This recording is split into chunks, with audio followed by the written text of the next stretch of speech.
যেন একজন জ্বলন্ত মানুষ সোজা ঝাঁপ দিয়ে পড়ে যাচ্ছে সূর্যের মধ্যে, আর ঠিক সেই মুহূর্তটাকেই কেউ বন্দি করে ফেলেছে নিজের ক্যামেরায়। হ্যাঁ, গত কয়েকদিন ধরে এই ছবিগুলো বিরাট ভাইরাল সোশ্যাল মিডিয়ায়। কিন্তু এই ছবিগুলোর নেপথ্যে কারা রয়েছেন সেটা কি জানেন? বলছি, এই যে মানুষটাকে সূর্যের সামনে ঝাঁপ দিতে দেখতে পাচ্ছেন, তার নাম গ্যাব্রিয়েল সি ব্রাউন। গ্যাব্রিয়েল আদতে একজন স্কাই ডাইভার। বেশ কিছু মাস আগে হঠাৎই গ্যাব্রিয়েলের সঙ্গে দেখা হয় তার ফটোগ্রাফার বন্ধু অ্যান্ড্রু ম্যাকার্থির।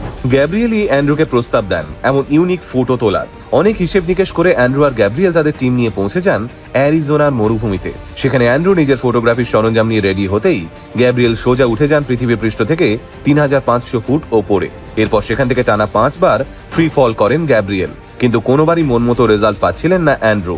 শেষে ৬ বারের মাথায় এই ভাইরাল ছবিগুলো তুলে ফেলেন অ্যান্ড্রু, যেগুলো এই মুহূর্তে গোটা বিশ্বের নেটিজেনদের চমকে দিয়েছে।